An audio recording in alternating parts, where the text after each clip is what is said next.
The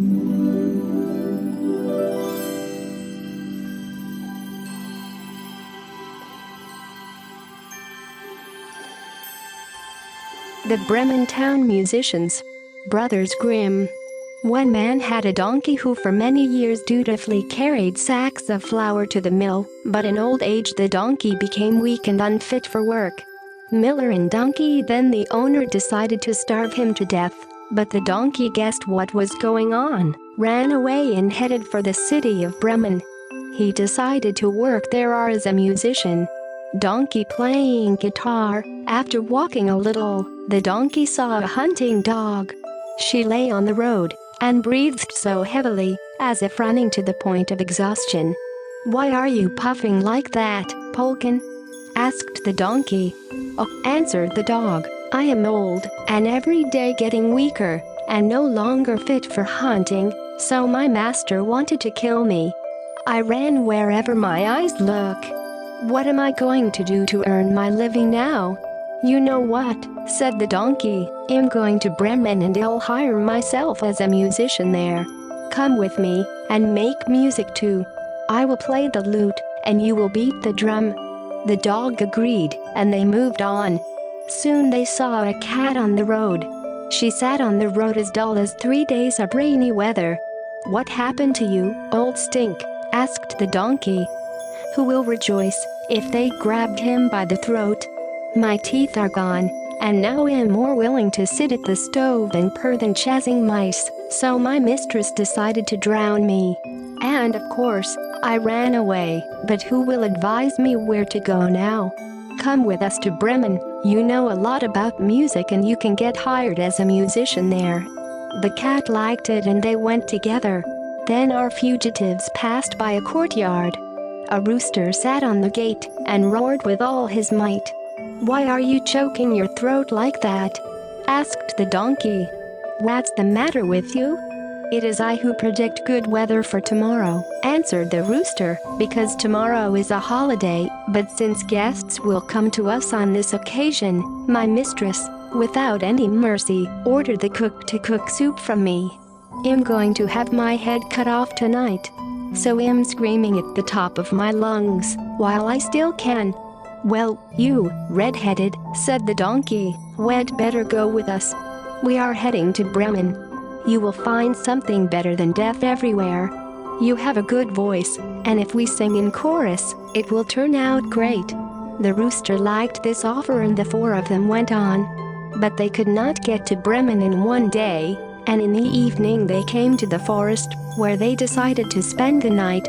The donkey and the dog sat under a large tree, the cat perched on the branches, and the rooster flew to the very top of the tree, where it seemed to him the safest.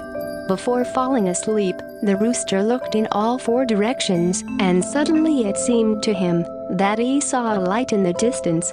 He shouted to his comrades that the house must be close, because the light was visible. "Then we must go there. I do not like this lodging for the night," said the donkey.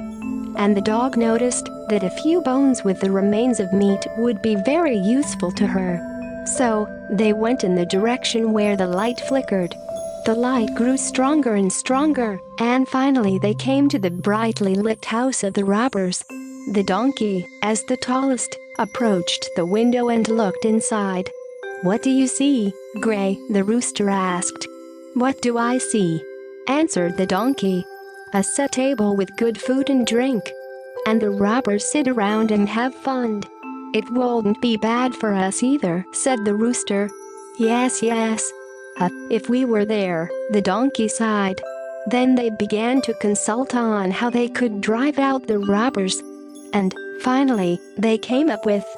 The donkey stood with its front legs on the window, the dog jumped on its back to the donkey, the cat climbed on the dog, and the rooster flew up on the cat's head. When this was done, they began their music at once. The donkey roared, the dog barked, the cat mewed, the rooster crowed. Then they rushed through the window into the room, so that the glasses rang. The robbers jumped up from their seats with terrible screams. They thought that a ghost had come to them, and in great fear they fled into the forest. Then the four friends sat down at the table and began to eat up everything that was left with pleasure. They ate as if they had to eat for 4 weeks. After finishing their meal, the musicians turned off the lights and began to look for a place to rest, each according to his own taste and habits. The donkey laid down in the yard on a heap of rubbish, the dog behind the door, the cat on the hearth in a warm place, and the rooster perched on a perch. And since they were very tired after a long journey, they immediately fell asleep.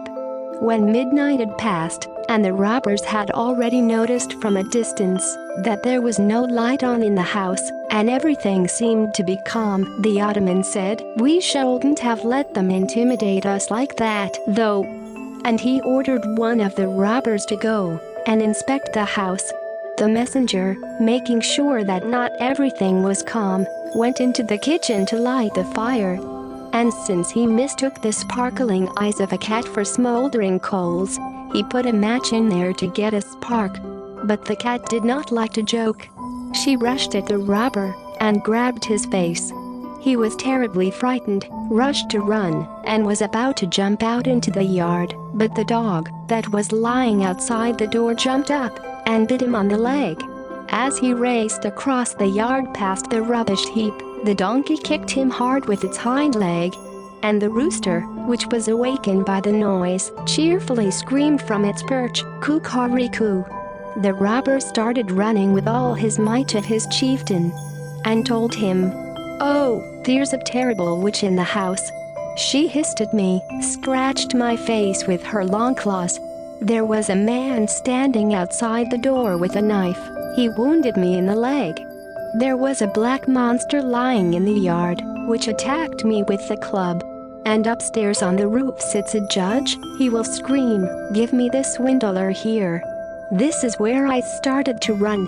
Since then, the robbers no longer dared to approach the house. And the four Bremen musicians liked it so much in the house of robbers that they stayed there to live.